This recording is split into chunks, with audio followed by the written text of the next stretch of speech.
Hallelujah, hallelujah. जो प्रभु यीशु मसीह देता है, हालेलुया, वो ऐसा आनंद देता है, वो आनंद आपसे कोई नहीं छीन सकता। हालेलुया। वो ऐसी शांति देता है, उसकी शांति आपसे कोई छीन नहीं सकता। हालेलुया। क्योंकि उसने कहा, मैं अपनी शांति तुम्हें दिए जाता हूँ, जैसे संसार तुम्हें देता मैं वैसे नहीं देता। वो शांति कोई तुमसे छीन नहीं सकता। हालेलुया। क्योंकि यीशु में शांति है, यीशु में प्रेम है, उसमें आनंद है। हालेलुया। तो क्यों ना जोरदार ताली हो जाए उस प्रभु के लिए। आइए उससे कहते हैं, और चाहिए और चाहिए। प्रभु का कुव्वत, उसकी मामूरी, उसकी शांति, उसका प्रेम हमें और चाहिए। हालेलुया। मतलब हम गीत नहीं गा रहे, हम परमेश्वर के वचन को अपने मुंह से अंगीकार करें। हालेलुया। और जैसा आप बोलते हैं वैसा आपके जीवन में होता है। हालेलुया। तो क्यों ना प्रभु से कहे, प्रभु तेरा प्रेम और चाहिए, तेरी कुव्वत हमें और चाहिए। हालेलुया। नाचते हुए परमेश्वर की आराधना करें।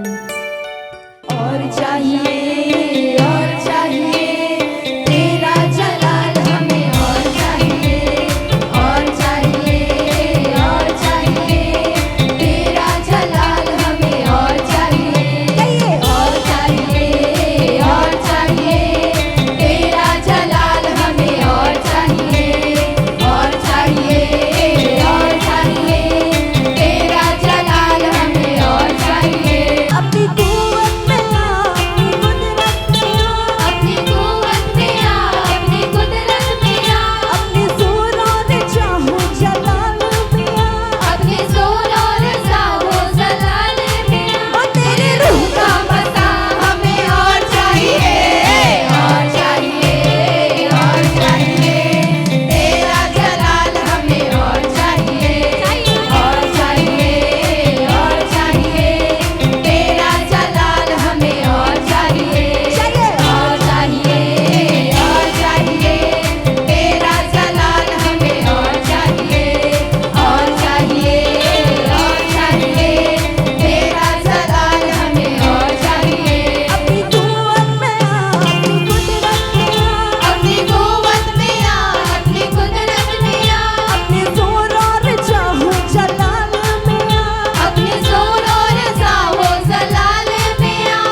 मुझे लग रहा है आधे लोगों को चाहिए, आधे लोगों को नहीं चाहिए। किसको चाहिए? परमेश्वर की मामूरी, उसका मसा, उसका रूह। आप खड़े होकर मांगेंगे तो आपको मिल जाएगा। आप एग्जाम दिलाने के लिए जाएंगे, वहां पे आप खड़े होंगे, आप एग्जाम में नहीं बैठेंगे, क्या आप पास हो जाएंगे? हो जाएंगे। आप यहाँ जैसे आराधना करें ना, उससे बढ़कर आप स्वर्ग में आराधना करें। और चाहिए तेरा जलाल हमें और। नाचते हुए परमेश्वर को मिला करें।